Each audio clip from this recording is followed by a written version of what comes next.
नमस्कार, स्वागत है आपका न्यूज 24 में। आपके साथ मैं हूं अखिलेश आनंद। आप देख रहे हैं सबसे बड़ा सवाल।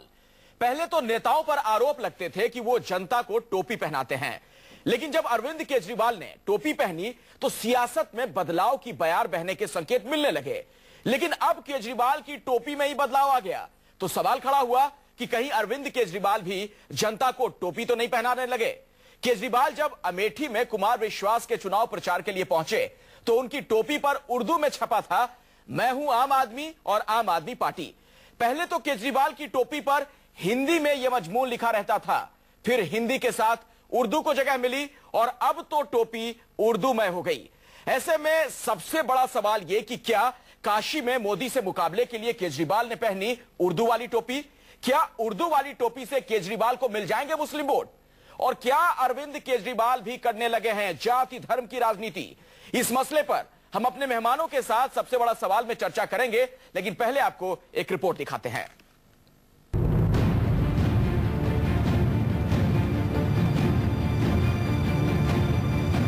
माथे पर सजी ये टोपी इस बात की गवाही दे रही है कि दिल्ली की राजनीति से काशी पहुंचते ही अरविंद केजरीवाल की सियासत का चाल चरित्र चेहरा बदल गया।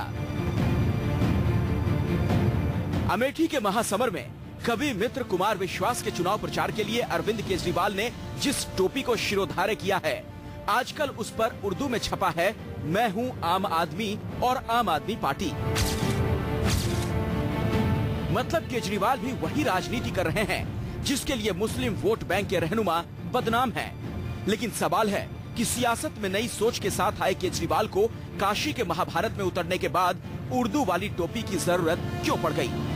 तो अगर बनारस में आप आओगे तो यहाँ हिंदू और उर्दू दोनों ज़बानें बहुत पुरुषता से बोली जाती हैं, तो ये लोग अपने हिसाब से बनवाते हैं यहाँ पे और फिर आके हमको भी दे देते हैं तो हम पहन लेते हैं। आम आदमी पार्टी की दलील अपनी जगह है, लेकिन राजनीति की समझ रखने वाले बखूबी जानते हैं कि केजरीवाल एक सियासी स्टंट के लिए काशी के कुरुक्षेत्र में मोदी के खिलाफ मैदान में उतरे हैं। वो मुसलमानों को संकेत देना चाहते हैं कि कथित मोदी लहर को वही थाम सकते हैं। केजरीवाल को उम्मीद थी कि काशी की मुस्लिम आबादी मोदी के खिलाफ उन्हें ही समर्थन देगी और वो बीजेपी के पीएम उम्मीदवार की हवा खराब कर देंगे। लेकिन केजरीवाल का खेल पूर्वांचल में मुख्तार अंसारी और अफजाल अंसारी ने बिगाड़ दिया। अंसारी खानदान ने अपने जानी दुश्मन और कांग्रेस उम्मीदवार अजय राय को समर्थन देकर केजरीवाल के मुस्लिम वोट बैंक का हिसाब किताब बिगाड़ दिया। काशी के बीच चुनावी बाजार में मुस्लिम वोट बैंक हथियाने के केजरीवाल के अरमान धड़ाम हो गए तो उन्होंने सिर पर उर्दू टोपी धारण कर ली। पर वाराणसी में उनकी टोपी चलने वाली नहीं है और उनकी टोपी जो जिस भाषा या जिस मजहब के लिए वो तैयार कर रहे हैं, बनारस में यह सब भी नहीं चलने वाली है। काशी में बीजेपी के खुश होने के अपने बहाने हैं, लेकिन केजरीवाल भी शिद्दत के साथ मैदान में डटे हैं। आम आदमी पार्टी की पूरी ब्रिगेड काशी में विराजमान है और उनकी नजर मोदी विरोधी वोटों को लामबंद करने पर है। इसी बीच पर्दे के पीछे से नीतीश कुमार भी काशी के कुरुक्षेत्र में कदम रख चुके हैं। जनता दल यूनाइटेड ने वाराणसी लोकसभा सीट पर केजरीवाल को समर्थन का ऐलान किया। पता नहीं ये समर्थन केजरीवाल ने मांगा या फिर जेडीयू ने खुद दिया, लेकिन काशी में जेडीयू आम आदमी पार्टी के साथ खड़ी है। जदयू ने तय किया है कि हम श्री नरेंद्र मोदी का विरोध करेंगे। जदयू ने तय किया है श्री हम अरविंद केजरीवाल का समर्थन करेंगे। इसमें आम आदमी पार्टी के नेताओं की भी सहमति है। अभी तक श्री शरद यादव जी की स्वीकृति मिली है। जेडीयू बेवजह अरविंद केजरीवाल के समर्थन में नहीं आई है। जिस जाति से नीतीश कुमार आते हैं, उस पटेल जाति का वाराणसी में करीब 2 लाख वोट है। जेडीयू ने अरविंद केजरीवाल को समर्थन देकर आम आदमी पार्टी के लिए पटेल वोट के इंतजाम करने का दांव आजमाया है। लेकिन सबसे बड़ा सवाल यह है कि जाति और धर्म की जिस राजनीति को दुत्कार कर अरविंद केजरीवाल ने जनता के दिलो दिमाग में जगह बनाई, क्या वो भी जाति धर्म की राजनीति के दलदल में फंस गए हैं? Bureau report, news 24। जी हाँ, ये बड़ा सवाल है। अरविंद केजरीवाल की टोपी क्या कहती है, इसके क्या संकेत हैं, इसके क्या मायने हैं? तमाम पहलुओं पर हम बातचीत करेंगे। कई खास मेहमानों का पूरा पैनल हमारे साथ मौजूद है। गोपाल राय आम आदमी पार्टी से हमारे साथ जुड़ चुके हैं। भारतीय जनता पार्टी के वरिष्ठ नेता हैं विजेंद्र गुप्ता साहब हमारे साथ जुड़े हुए हैं। मीम अफजल कांग्रेस से हमारे साथ जुड़ चुके हैं। शरद प्रधान वरिष्ठ पत्रकार हैं, उनसे भी हम बातचीत करेंगे। जेडीयू के नेता भी हमारे साथ जुड़ेंगे। लेकिन पहला सवाल गोपाल राय जी आप ही से है ये प्रतीकों की जरूरत आप लोग को इतनी क्यों पड़ने लगी? आप लोग तो ऐसे नहीं थे। टोपी क्या कहती है ये? देखिए, हमें लगता है कि पत्रकारों की याददाश्त तो तगड़ी होती है। आम आदमी पार्टी जब स्थापना हुआ था जी जंतर मंतर पर, तभी उर्दू की भी टोपी अरविंद केजरीवाल ने पहनी थी, बंगाली टोपी भी पहनी थी, मराठी टोपी भी पहनी थी, गुजराती टोपी भी पहनी थी। अच्छा। मुझे लगता है कि जो नई राजनीति आम आदमी पार्टी सबको जोड़ने का जो काम कर रही है, उसमें से अगर आप एक एक चीजों को उठा करके और पुराने इतिहास से अगर चस्पा करके और तुलना करने की कोशिश करेंगे तो शायद चीजें समझने में थोड़ी ना आए। इसलिए आम आदमी पार्टी नहीं कहा यह जा रहा है दरअसल कि इसके जरिए आप लोगों का जो निशाना है वोट बैंक पर है। उर्दू की जो टोपी पहन रहे अरविंद केजरीवाल इसलिए ताकि मुस्लिम वोट बैंक हथिया सके। देखिए, मुझे लगता है कि अगर उर्दू की टोपी पहन करके और बनारस का वोट लेना होता तो बनारस में अरविंद केजरीवाल उर्दू की टोपी पहन करके घूमते, अमेठी में नहीं घूमते। अच्छा, लेकिन सर ये बताइए गोपाल राय जी, नहीं गोपाल राय जी, पहले हम लोगों ने भी देखा है और तमाम दर्शकों ने वो तस्वीरें देखी हैं, अरविंद केजरीवाल साहब की सिर पर जो टोपी होती थी हिंदी और उर्दू दोनों में मजमून लिखा होता था। हालांकि पहले तो हिंदी वाली टोपी ज्यादातर दिल्ली में पहनते थे, जब बनारस पहुंचे उसमें उर्दू भी देखने को मिला और अब पूरी टोपी उर्दू में आ गई। तो सवाल तो खड़े होंगे ना। आपको अगर मैं याद करा दूं और एक बार आप क्लिप निकाल के देख लीजिएगा, 26 नवंबर को जब पार्टी की स्थापना हुई थी जंतर मंतर पे, वहां एक समर्थक ने आकर के उर्दू की टोपी पहनाई थी और तब भी जो आप सवाल उठा रहे हैं तब भी यही सवाल उठाए गए थे। तो 26 नवंबर कहा सर, और अब जाकर अब 1 मई को जो अब याद आई कि उर्दू वाली टोपी एक बार फिर से निकाल लें संदूक से और उसे ही पहन लें। मैं वही बात कहता हूं ना कि वो अपनी सुविधा के अनुसार आप चीजों को देखने की कोशिश करेंगे तो ऐसा तो नहीं कि केजरीवाल साहब अपनी सुविधा के मुताबिक टोपियां पहन रहे हैं। मुसलमानों को अगर गोपाल राय जी आप मुझे कह रहे हैं, मैं कह रहा हूं ऐसा तो नहीं कि केजरीवाल सुविधा के मुताबिक ये टोपियां पहन रहे हैं। मुसलमानों को आप इतना आप इस तरह से आप ना देखें कि वो वोट बैंक करा गया है। मुसलमान कोई भाषा की टोपी पहन लेगा, कोई आकर के जो है लालच दे देगा, कोई आरक्षण का लालच देगा, इससे नहीं। मुसलमान शिद्दत के साथ सोच रहा है और नई राजनीति की तरफ खड़ा हो रहा है। अच्छा। ईमान के लिए वो लड़ता रहा है और ईमानदारी के लिए वो खड़ा हो रहा है। चलिए ठीक है, दिल्ली में भी खड़ा हुआ था और भी मेहमान हमारे साथ हैं। आता हूं गोपाल राय जी दोबारा आपके पास। मीम अफजल साहब, आम आदमी जो आप लोगों का ब्रांड हुआ करता था, कांग्रेस का हाथ आम आदमी के साथ, पहले तो आम आदमी वो जो ब्रांड है वो हथिया लिया अरविंद केजरीवाल ने, अब टोपी पर भी उर्दू लिख ली उन्होंने। कोई दिक्कत, कोई हताशा, कोई परेशानी तो नहीं आप लोगों को? देखिए, पहली बात तो ये कहूं कि आपने जो डिबेट का मौजू रखा है वो गलत है। अच्छा, मेरा ये मानना है, और आप ये समझ लीजिए कि उर्दू को मजहब से मत जोड़िए, और ये मजहब की जबान किसी एक मजहब की जबान नहीं है, उर्दू हिंदुस्तान की जबान है। यही तो सवाल है सर। देखिए मीम अफजल जी, मैं माफी के साथ बीच में रोक रहा हूं, मुझे लगता है एक बात बोल दूं इसमें, सुनिए बात रखिएगा मीम अफजल जी, तफसील से अपनी बात रखिएगा, लेकिन मुझे लगता है यहां पर यह कहना पड़ेगा उर्दू भाषा को लेकर किसी को कोई आपत्ति नहीं है, हिंदी हो अंग्रेजी हो, भाषा को लेकर नहीं, लेकिन जब भाषा का इस्तेमाल प्रतीक के तौर पर किया जाने लगता है किसी समुदाय विशेष के वोट को हासिल करने के लिए, तब सवाल खड़े होते हैं। मीम अफजल जी, नहीं तो आप इसको इस तरह क्यों नहीं कह सकते कि उर्दू जो है वो पंडित रघुपत साहेब फराक गोरखपुरी की जबान है, मुंशी प्रेमचंद की जबान है, बिल्कुल है, बिल्कुल पंडित गुलजार जोशी की जबान है, गोपीचंद नारंग साहब की जबान है, रतननाथ शरसार साहब की जबान है। तो केजरीवाल साहब ने अच्छा किया ना कि सिर्फ मुस्लिम वोट प्रभावित होगा। मैं समझता हूँ हिंदू वोट भी प्रभावित हो सकता है इससे। अच्छा, देखिए बुनियादी बात सुन लीजिए। हाँ बोलिए। अगर आप मुझे बीच में काटेंगे तो फिर मैं अपनी बात नहीं कह पाऊंगा, या तो आप मेरी पूरी बात सुने। बोलिए बोलिए। क्योंकि आप अगर एक सीरियस डिबेट करना चाहते हैं तो मैं उसके लिए तैयार हूं। देखिए, बुनियादी बात ये नहीं है कि उन्होंने टोपी के ऊपर आपने पढ़ा नहीं क्या लिखा है उन्होंने, आम आदमी पार्टी जिंदाबाद। और उससे पहले जब पंडित केजरीवाल साहब जब वहां गए थे वाराणसी, तो उन्होंने एक टोपी पहनी थी और उस पर लिखा हुआ था मुझे स्वराज चाहिए, उर्दू में लिखा था उन्होंने। अच्छा, मैं इसको बहुत गौर से नोट करता हूं।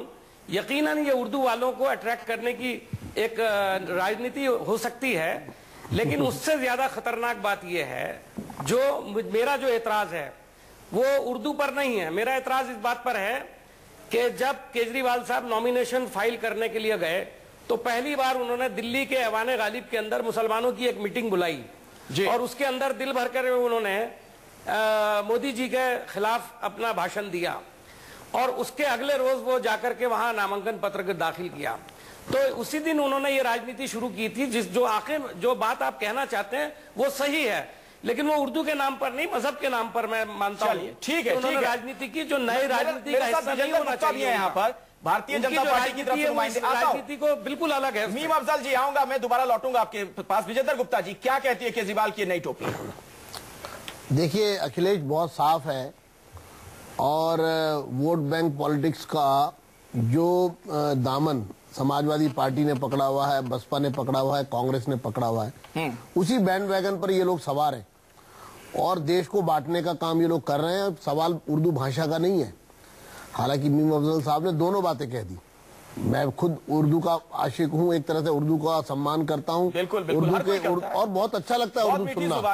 उर्दू सुनना बहुत अच्छा लगता है। कोई उर्दू बोलता है तो बहुत ध्यान से मैं सुनता हूँ, उसके एक एक शब्द को सीखने की कोशिश करता हूँ।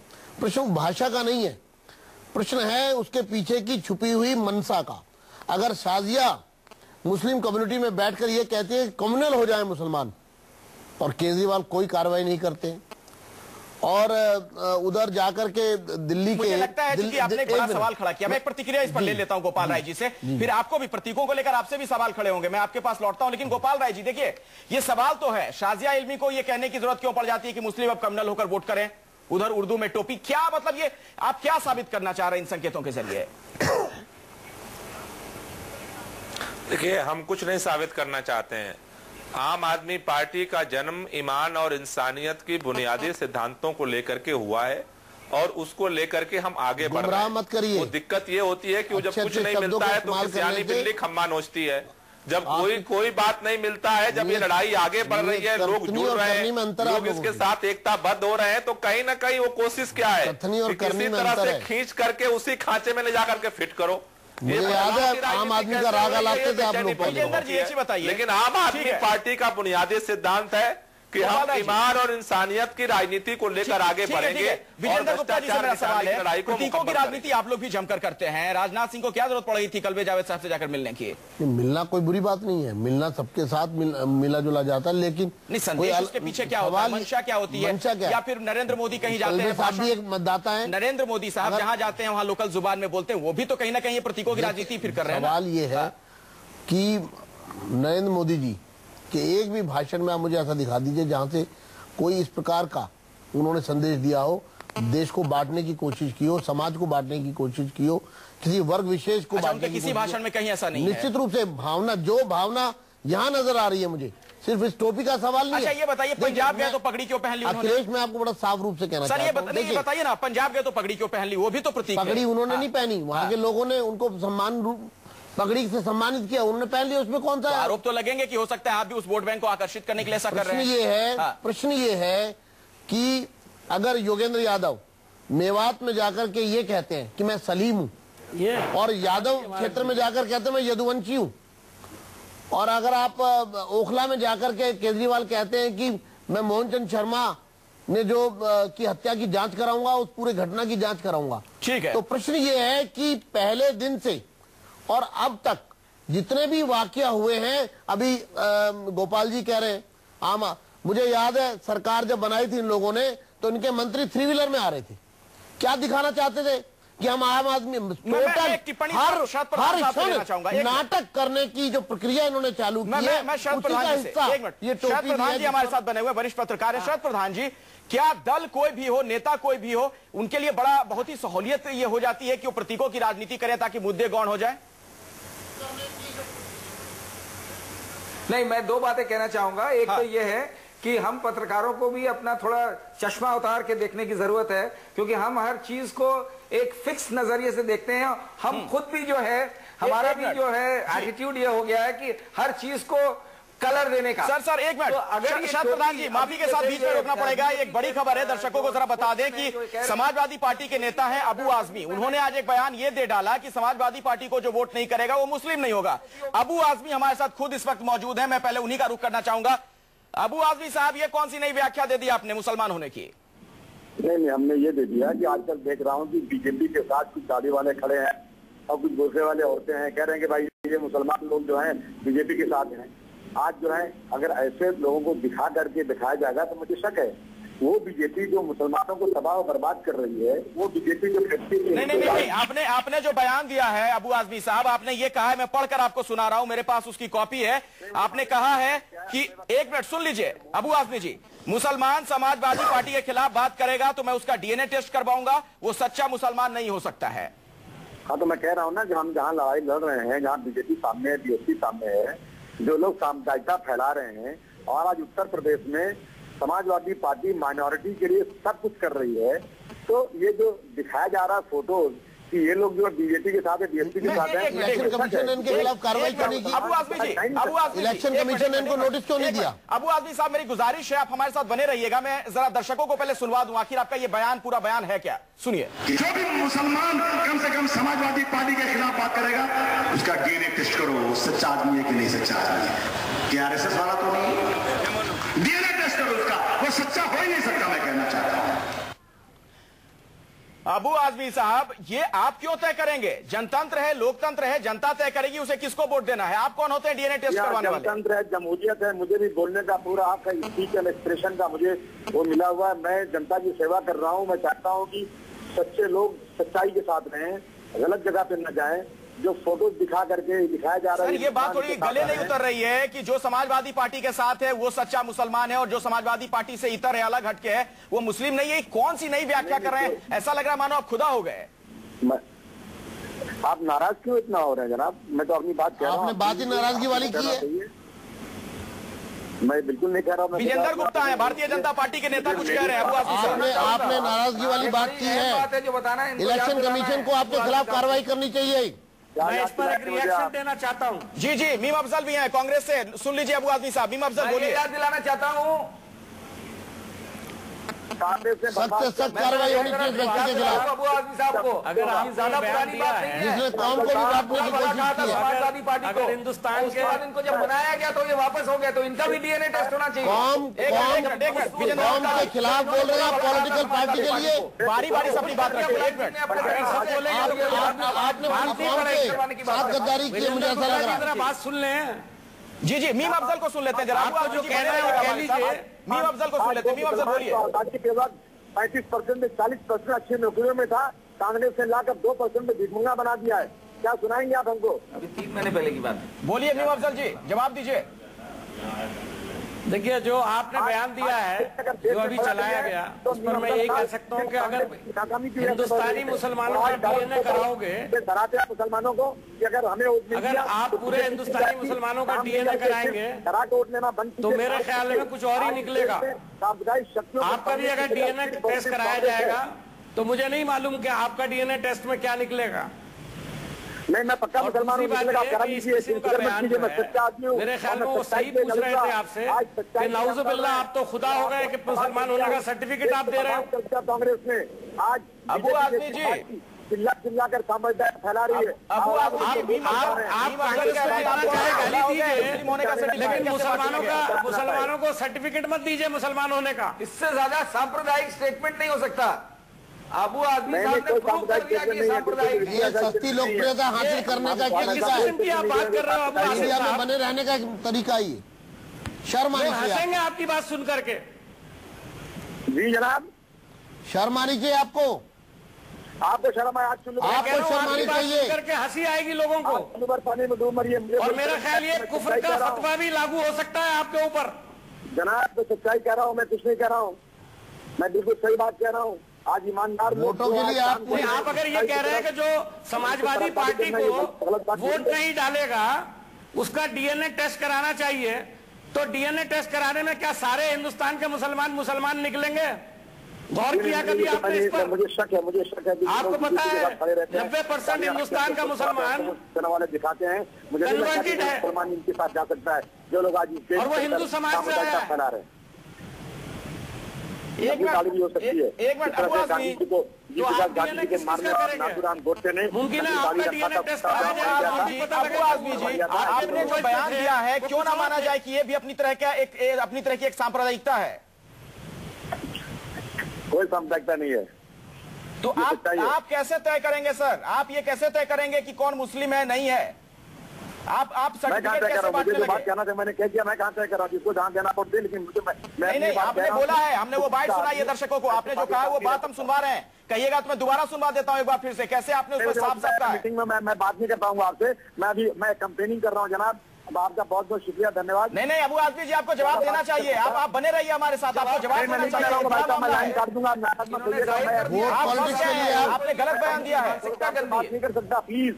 वोट की पॉलिटिक्स के लिए आदमी कितना गिर सकता है, जिसका एक जीता जागता उदाहरण नहीं है। मुलायम सिंह के तो मुलायम सिंह को बुरा बोला गया था, तब सब इनका डीएनए टेस्ट मैं चाहूंगा एक बार बयान अपने दर्शकों को फिर से सुनवाते हैं। अबू आजमी ने क्या कहा, सुनिए जरा, आप तय कीजिए ये बयान कैसा बयान है, क्या इसे सामुदायिक बयान नहीं कहेंगे? सुनिए। उसका डीएनए टेस्ट करो, सच्चा आदमी है कि नहीं सच्चा आदमी है, क्या आरएसएस वाला तो नहीं हो ही नहीं सकता। मैं कहना चाहता हूं जो भी मुसलमान कम से कम समाजवादी पार्टी के खिलाफ बात करेगा, उसका डीएनए टेस्ट करो, सच्चा आदमी है कि नहीं सच्चा आदमी है, क्या आरएसएस वाला तो नहीं। डीएनए टेस्ट करो उसका, वो सच्चा हो ही नहीं सकता। मैं कहना चाहता हूं जो भी मुसलमान कम से कम समाजवादी पार्टी के खिलाफ बात करेगा, उसका डीएनए टेस्ट करो, सच्चा आदमी है कि नहीं सच्चा आदमी है। तो जो समाजवादी पार्टी के खिलाफ वोट करेगा वो सच्चा आदमी है कि नहीं, ये बयान अबू आजमी साहब का है। अबू आजमी जी, क्या आप हमारे साथ मौजूद हैं? फिर से कोई प्रतिक्रिया इस पर देना चाहेंगे आप? क्यों आखिर इस तरह का बयान आपने दिया? आप कौन होते हैं ये सर्टिफिकेट जारी करने वाले? विजेंद्र गुप्ता जी, क्या ये भी एक सांप्रदायिकता नहीं है? सांप्रदायिकता की पराकाष्ठा है अखिलेश जी। ये वोट पॉलिटिक्स के लिए किस तरह से मजहब को इन्वॉल्व किया जा रहा है और लोगों की भावनाओं को किस प्रकार से खिलवाड़ किया जा रहा है और किस तरह से लोगों को डिग्रेड किया जा रहा है।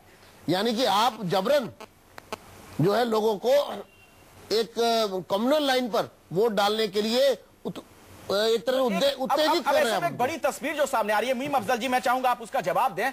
क्यों इस तरीके से मुस्लिम वोट बैंक को इस्तेमाल करने की कोशिश की जाती है? कोई भावनाएं भड़काने की कोशिश कर रहा है, किसी ने टोपी पे ये नाम लिख ली, कोई तुष्टीकरण की राजनीति कर रहा है। क्यों ऐसा होता है? क्या इतना आसान हो गया है इस तरह से वोट को हासिल करना? मीम अफजल साहब, मेरी तो समझ में नहीं आती कि 15% मुसलमान हैं और लोग इन्हीं के पीछे क्यों पड़े रहते हैं। कोई उनको सर्टिफिकेट दे रहा है, कोई डीएनए टेस्ट करा रहा है, कोई उर्दू की टोपी पहन रहा है, कोई कुछ कह रहा है, कोई कुछ कह रहा है। लेकिन कम से कम एक भारतीय जनता पार्टी ऐसी है जिसको मुसलमानों की कम से कम कोई फिक्र नहीं है। उनको मैं मुबारकबाद देता हूं। मीम अफजल साहब, आपका सोचने का तरीका अलग है, हमारे सोचने का तरीका अलग है। अच्छा, सोचने का तरीका अलग है, ठीक है। नहीं, हमारा हम आपकी तरह अपीसमेंट नहीं करना चाहते। हम सही मायनों में हिंदुस्तान के मुसलमान की तरक्की चाहते हैं, होगी उसमें शिक्षा चाहते हैं, विकास चाहते हैं। नहीं, मंशा आपकी भी जो गुजरात के अंदर मुसलमानों की, सर ये भारत के अंदर हमने गुजरात में मुसलमानों का विकास करके दिखाया है। उसके अलावा पॉलिटिकल प्रोसेस से बिल्कुल हमने उसके अलावा भी जो गुजरात में साल 2002 में आप लोगों ने किया वो भी सबके सामने हमने कोई सांप्रदायिकता नहीं की है। मेरे साथ यहाँ शरद प्रधान है, मैं एक कमेंट उनसे लेना चाहूंगा, बहुत देर से मैं उनके पास नहीं जा पाया। शरद प्रधान साहब, अभी तो हम प्रतीकों की बात कर रहे थे, अबू आजमी साहब तो 2 कदम उससे भी आगे निकल गए। कौन मुस्लिम है नहीं उसका सर्टिफिकेट बांटने लगे इस आधार पर कि कौन समाजवादी पार्टी को वोट करेगा। अबू आजमी साहब ने पूरी तरह जाहिर कर दिया है, मैं समझता था कि वो भले शरीफ आदमी है, उन्होंने जाहिर कर दिया कि उनसे ज्यादा सांप्रदायिक कोई हो ही नहीं सकता और वो खुद ये भूल गए। मैं यही याद दिलाने का कोशिश कर रहा था कि आज से 4 महीने पहले की बात है शायद, कि ये अबू आजमी इतने नाराज थे मुलायम सिंह यादव से क्योंकि इनके कुछ व्यक्तिगत नाजायज काम उत्तर प्रदेश सरकार ने नहीं किए थे। तो इन्होंने इतनी गालियां दी और ये तक कहा कि मुसलमानों को सोचना पड़ेगा समाजवादी पार्टी के बारे में।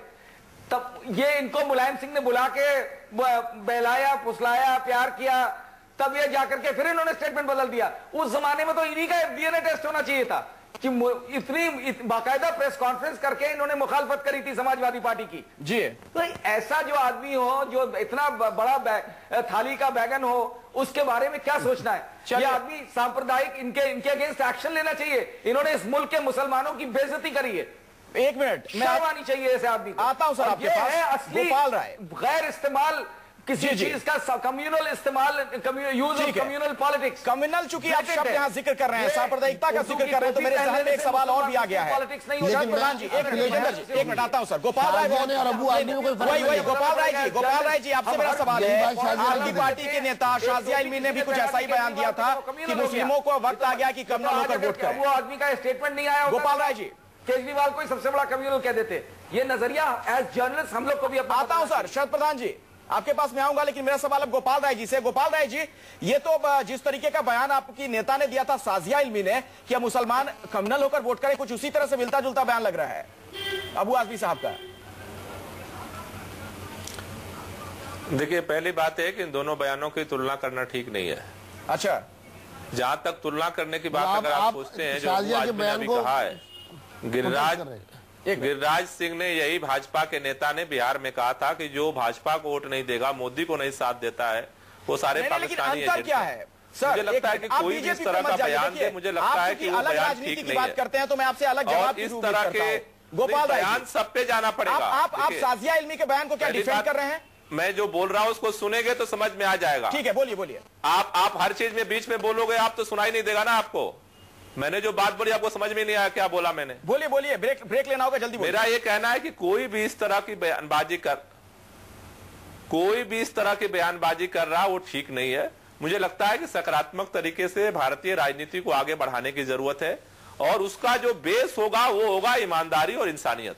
उसी के आधार पर चीजें आगे बढ़ेगी और आम आदमी पार्टी इसी दिशा में आगे अपना काम को बढ़ाएगी। देखिए, बात तो आप आदर्श की करते हैं, लेकिन आप जब करते हैं, बातें करते हैं, लेकिन जब आप उसको उतारते हैं, कथनी और करनी में आपके भी फर्क आ जाता है। मोदी साहब को लेकर भी इस तरह के सवाल खड़े होते हैं, मैं उस पर भी बात करूंगा। लेकिन गोपाल राय जी, आप लोग तो मुद्दों की बात करते हैं, मुद्दों पर आधारित राजनीति की बात करते हैं। भ्रष्टाचार के खिलाफ जो आंदोलन हुआ उससे आपकी पार्टी का जन्म हुआ, लेकिन बनारस जाते ही सांप्रदायिकता आपके लिए एक मुद्दा हो गया। अरविंद केजरीवाल साहब ने उर्दू वाली टोपी पहन ली, कभी वो गंगा में डुबकी लगा रहे हैं, कभी काजी, उस शहर के जो काजी हैं उनसे मिलने पहुंच रहे हैं, क्यों आखिर? पहली बात यह है कि सभी लोगों को जोड़ना सांप्रदायिकता नहीं है। आप इस बात को थोड़ा समझने की कोशिश करें। नहीं, मैं सांप्रदायिकता नहीं कह रहा हूं सर, मैं कह रहा हूं इन प्रतीकों की जरूरत क्यों पड़ती है? सभी जाति, धर्म, मजहब के लोग रहते हैं जी। जरूरत हमें नहीं पड़ती है, समाज के सारे लोगों को जोड़ने की जरूरत है। आज सभी जाति के लोगों को, सभी मजहब के लोगों को ईमानदारी के लिए खड़ा होना पड़ेगा। जोड़ा जाएगा या काम से जोड़ा जाएगा? लोगों के पास तो जाना पड़ेगा, जोड़ने के लिए समझाना पड़ेगा, क्योंकि बदलाव जो अब तक जनता की राजनीति है उसे बदलने के लिए लोगों के पास जाना पड़ेगा, लोगों के पास जाना पड़ेगा, लोगों से बात करना पड़ेगा। के स्टेटमेंट पर आपने स्थिति स्पष्ट नहीं की। आम आदमी पार्टी ने उसी दिन स्पष्टीकरण दे दिया था कि आम आदमी पार्टी इस तरह किसी विचार को नहीं मानती है। नहीं, आपने कोई कार्रवाई नहीं की, इसको लेकर सवाल खड़े होते रहे। कार्रवाई तो आप जैसे जी बोलिए बोलिए।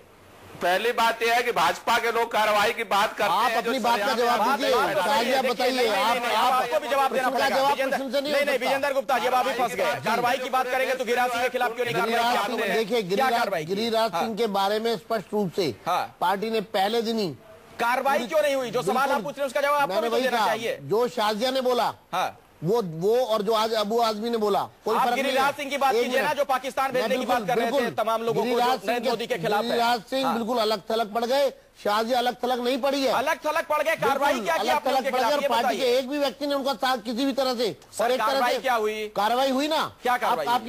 आपकी जानकारी के लिए पार्टी ने जिस तरह से उनको फटकार लगी, उनको उनके पूरे बयान को रिजेक्ट किया। फटकार वो कह रहे हैं गोपाल भाई, उन्होंने भी फटकार लगा दी। मोदी जी ने जिस प्रकार से पूरी घटना की कड़े शब्दों में निंदा की, मैं समझता हूँ क्या इस प्रकार की कोई प्रतिक्रिया आम आदमी पार्टी की तरफ से हुई? आज लेकिन जवाब आपके पास नहीं। कार्रवाई क्या हुई? मैं तो सिंपल सी बात, बिल्कुल कार्रवाई हुई है, कार्रवाई हुई है, क्योंकि ये बात साफ है कि गिरिराज सिंह के मामले में पार्टी ने जिस तरह से गिरिराज सिंह को चेतावनी दी और साफ रूप से कहा। इसका जवाब आपके पास है? मैं अखिलेश जी एक विषय और कहना चाहता हूँ। बोलिए, जल्दी बोलिए। अबू आजमी वाला विषय आज सुबह 10 बजे के आसपास का है और पूरा दिन बीत गया। ईसी ने, इलेक्शन कमीशन ने उनको ना कोई नोटिस दिया, ना कोई इसको नोटिस किया गया, ना कोई इस पर प्रतिक्रिया हुई। एक मिनट। मुझे लगता है कि इस तरह के बयान लगातार इन चुनावों में आ रहे हैं। उस पर बात करेंगे, लेकिन बनारस की तरफ हम अगर फिर से लौटना चाहेंगे। काशी का कुरुक्षेत्र बहुत ही अहम है और केसी त्यागी इस वक्त हमारे साथ जुड़ गए हैं। जेडीयू के आप वरिष्ठ नेता हैं। अपने दर्शकों को बता दें कि खबरें ये आ रही हैं कि अरविंद केजरीवाल को समर्थन की बात कही है, जनता दल यूनाइटेड की तरफ से ये बात कही गई है। केसी त्यागी साहब, कैसे ये मन बन गया केजरीवाल साहब को ये समर्थन देने का? श्री अरविंद केजरीवाल जी स्वराज की बात करते हैं, जो गांधी जी के नेतृत्व में आज़ादी के आंदोलन में जो मुद्दे उभर करके आए थे। भ्रष्टाचार विरोध का उनका पारदर्शी स्वरूप है। सांप्रदायिकता के विरुद्ध जिस तरह का उन्होंने सिंहनाद किया है। अच्छा। और पूंजीपतियों का और श्री मोदी जी का जो जिस तरह का नेक्सस है, जी उसके विरुद्ध उन्होंने जी केसी त्यागी जी, क्या ये बात उस वक्त आप लोग के समझ में नहीं आई थी जब अन्ना का आंदोलन चल रहा था? उस दौरान मनीष सिसोदिया ने शरद यादव को लेकर संकेतों की भाषा में बयान दे दिया था, चोर की दाढ़ी में तिनका। आप लोग बहुत नाराज भी हुए थे उस वक्त।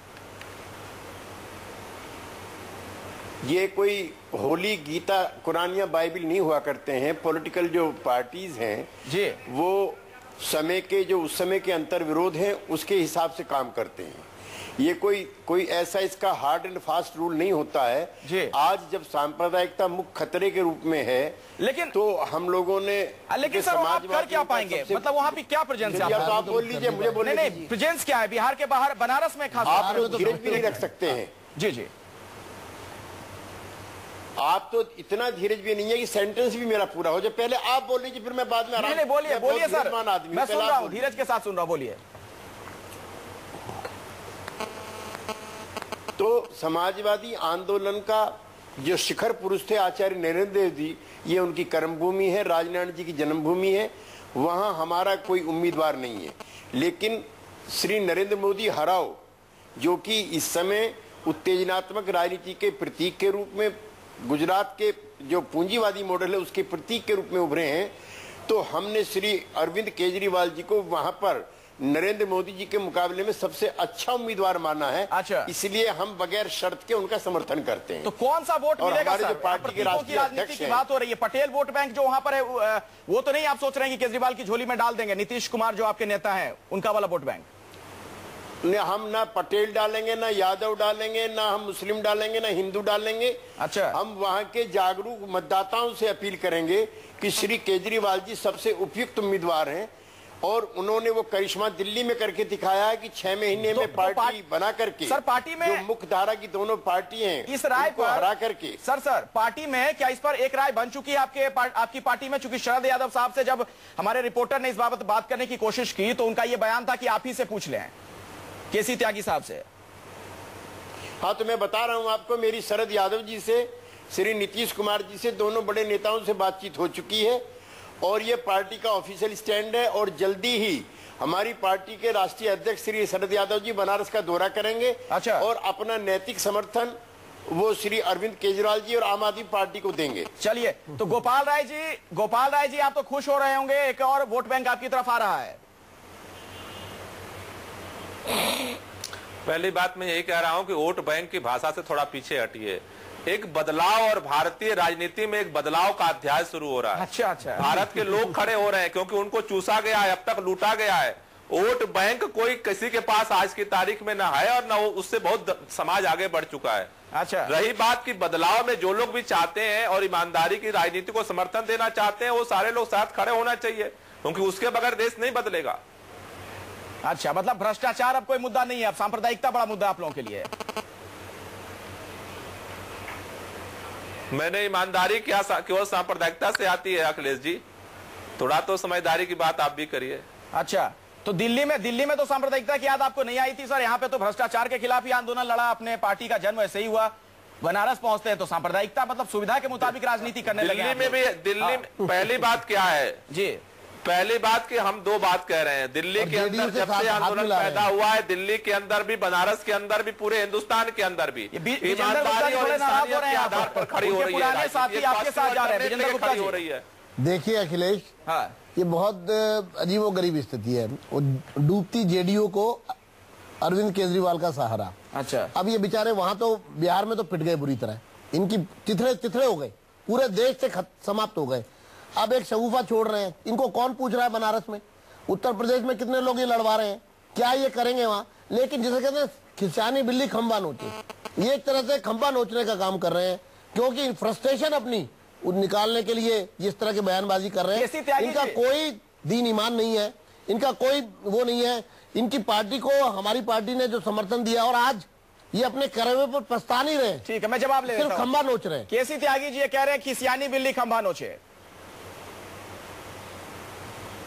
मैं तो राजनीति में जिन संस्कारों में पैदा हुआ हूं, बड़ा हुआ हूं, उसमें भाषा शामिल नहीं है। ये मेरे पुराने मित्र और साथी हैं विजेंद्र गुप्ता जी से मैं थोड़ा मैं आपका पूरा सम्मान करता हूँ, मैं आपकी पार्टी के लिए कह रहा हूँ की संगत में रहे हैं। आपने कहा मेरा अधिकृत बयान है, मैं आपकी पार्टी के बारे में कह रहा हूँ। सम्मान, मैं आपका पूरा सम्मान करता हूँ, तो कोई दो राय नहीं। आप आइडियोलॉजिकली हमारी पार्टी पर प्रहार कीजिए, लेकिन खत्म हो गया, विनाश हो गया, ये हो गया। आपकी पार्टी के भी आपने बिहार में यही कहा था बीजेपी के लिए। चार बार मैंने अटल बिहारी वाजपेयी जी को पराजित होते देखा। मैंने कई बार जो आपकी पार्टी के जितने बड़े नेता हैं सबको पराजित होते देखा अपने 40 साल के राजनीतिक जीवन में। जितने गरूर हम विषय की तरफ लौटते हैं, मुझे लगता है ये गरूर वाले को बुरा लगता है। जी जी, केसी त्यागी जी विषय की तरफ लौटते हैं और शरद प्रधान साहब से अब मैं एक टिप्पणी लेना चाहूंगा। शरद प्रधान साहब, जो ये एक नई खिचड़ी पकती नजर आ रही है, जेडीयू ने हाथ बढ़ा दिया है अरविंद केजरीवाल साहब की तरफ बनारस में, क्या इसका कोई असर आप देख रहे हैं वहां की राजनीति पर? देखिए, मैं फिर से अखिलेश आपको एक चीज दोहराऊंगा जो गोपाल राय जी ने भी आपको पॉइंट आउट करने की कोशिश करी है जी जी, कि अपना थोड़ा एज अ जर्नलिस्ट हमें भी अपना दिमाग खोलने की जरूरत है। हम अगर ये 4 वॉल्स के अंदर ही सोचेंगे कि जात और मजहब के बियॉन्ड, हम सोचते ही नहीं है कि वोटर इसके बियॉन्ड है। ये हमारी बड़ी ये शैलो थिंकिंग का नतीजा है। ये जरा सोचने की कोशिश करिए, वोटर जो है कहीं इससे आगे निकल चुका है। इस इलेक्शन में आप देखेंगे कि वोटर जात के ऊपर जा चुका, स्पेशली यंग, और आप भी खुद भी यंग आदमी हैं। आई एम श्योर कि आप भी जाति से ऊपर उठ करके सोचते होंगे, आपकी सोच भी ऐसी होगी। बिल्कुल सर। तो जो वोटर जब ये जाति से ऊपर, मैं खुद देख करके आया हूं, पूरे यूपी को मैंने ट्रैवल किया है। जी जी, ये इससे मतलब नेता जनता को मूर्ख ना समझे, जनता समझदार है, वो तय करे कि उनका नेता कौन है। आखिर नेता प्रतीकों की राजनीति क्यों करते हैं, और खासतौर पर केजरीवाल के संदर्भ में आज बात इसलिए हो रही है क्योंकि उनकी टोपी अब बदल गई है। आज जिस टोपी में वो नजर आए उस पर उर्दू में ही सिर्फ मजमून लिखा था, इसके पहले हिंदी लिखी हुई टोपी भी वो पहनते थे। गोपाल राय जी, इस बीच एक घटनाक्रम देखने को मिली है। अगर मैं बनारस की बात करूं, अफजाल अंसारी ने अजय राय को समर्थन का ऐलान कर दिया। कहीं यह वजह तो नहीं है कि अब अरविंद केजरीवाल अपने तेवर कलेवर बदलते नजर आ रहे हैं? देखिए, पहली बात यह है कि बनारस के अंदर नरेंद्र मोदी जी और अरविंद केजरीवाल लड़ रहे हैं।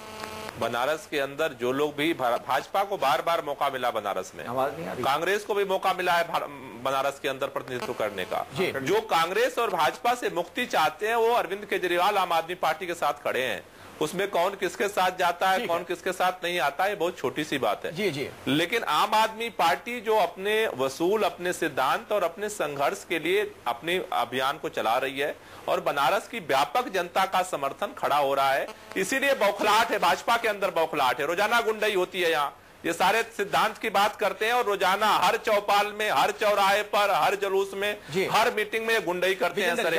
तो ये जो बौखलाहट है वो इसलिए है कि बनारस की जनता कांग्रेस भाजपा को फाड़ के फेंकना नौटंकी है और ये पूरी तरह से नौटंकी पर चलने वाली पार्टी है। एक एक कदम पर हमने देखा है लोगों को किस तरह गुमराह करते हैं, इमोशनल ब्लैकमेल करते हैं, और वो सब बनारस में चलने वाला नहीं है, क्योंकि लोगों को लगता है कि देश के अंदर एक सशक्त गवर्नमेंट आनी चाहिए, एक एबल प्राइम मिनिस्टर। चलिए, वो तो पता चलने वाला है, बनारस से जीत करके आए। तारीख बहुत नजदीक है, सिर्फ 15 दिन रह गए। बताइए, मीम अफजल कुछ कहना चाह रहे थे सर? हाँ बोलिए। अखिलेश जी, मुझे कहना नहीं है कुछ भी, मुझे सिर्फ आपकी ये तवज्जो दिलानी है कि आपने 1 घंटे के लिए हमको प्रोग्राम में बनाकर बैठाया है। अगर आपको हमारी एक ही बाइट लेनी थी तो आप रिपोर्टर भेज देते, मैं बाइट देते था। सर, नाराज चला मैं आपके पास आया था, बोलिए अपनी बात तो रखिए। आप जो है एंकर हैं, आपकी ड्यूटी है कि आप सबको बराबर से वक्त दें, बोलिए सर, मौका दें। मैं देख रहा हूँ कि यहाँ अगर मैं भी ये शुरू कर दूं तो मैं ही बोल रहा हूँ। नहीं बोलिए ना, बोलिए, आपको सुन रहे हैं। मुझे कुछ नहीं बोलना है आप। अरे सर, नाराज मत होइए, बताइए तो सही क्या कहना चाह रहे थे आप? एंकरिंग का ये तरीका नहीं होता है। नहीं, मुझे कुछ नहीं कहना है। अरे आप तो नाराज हो रहे हैं सर, जनता आपको सुन रही है, बोलिए तो। आप ही लोगों को सबसे ज्यादा सुना गया है सर इस देश में, क्यों आप नाराज हो रहे हैं? 6.5 दशक। बिल्कुल नाराज हूं। अरे सर, आप नाराज बेकार हो रहे हैं। 6.5 दशक तक आप लोगों को जनता ने सुना है, बोलिए, क्यों नहीं बोलना चाह रहे हैं आप अब? चलिए कोई बात नहीं, कभी और आपसे बात होगी। मीम अफजल थोड़े नाराज होकर हमारे साथ थे, वो चले गए। केसी त्यागी साहब, केसी त्यागी जी, आपसे मेरा सवाल है, अब चूंकि आप लोग केजरीवाल के साथ आ गए हैं बनारस में, इससे क्या लगता है आपको वहां की राजनीति पर कोई बहुत बड़ा बदलाव देखने को मिलेगा? क्या अब केजरीवाल एक बड़ी चुनौती मोदी के सामने पेश कर पाएंगे? मैं वैचारिक सवाल का वैचारिक जवाब दूंगा जी। न मैं वोट बैंक की बात करूंगा कि कुर्मी वोट आ जाएंगे, यादव वोट आ जाएंगे, बनिया वोट आ जाएंगे। श्री केजरीवाल जी एक नई राजनीति के प्रतीक के रूप में उभरे हैं। जो परंपरागत राजनीति थी, कांग्रेस पार्टी की और भाजपा की, उससे अलग उन्होंने एक स्थान बना करके राजनीति में और दिल्ली में बड़ा कमाल किया है। जब सारा देश भाजपा में हो रहा था उस समय उन्होंने एक तीसरा रास्ता दिखाया जो हमारे विचार के काफी करीब है। वो गांधीवादी हैं, हम भी गांधीवादी हैं, और हमको लगता है कि श्री नरेंद्र मोदी जी की जो राजनीति है, जो श्री विजेंद्र गुप्ता जी को बहुत अच्छी लगती है, लगनी भी चाहिए, और जो हमको बहुत नागवार गुजरती है, उस राजनीति को बनारस के अंदर इफेक्टिव तरीके से श्री केजरीवाल जी ही चुनौती दे रहे हैं। भ्रष्टाचार के सवाल पर हम और वो काफी करीब हैं। हमने सिटीजन चार्टर वहां पर लागू किया। बिहार में 200 करोड़ रुपए की संपत्ति जब्त हो चुकी है। प्रधान जी हमारे साथ हैं, राजनीति को बहुत करीब से आप समझते हैं सर, कितना बड़ा इसमें आप देख रहे हैं, कोई फेरबदल कोई देख रहे हैं क्या आप इससे, अगर जेडीयू साथ आ जा रही केजरीवाल के बनारस में? शरद प्रधान जी,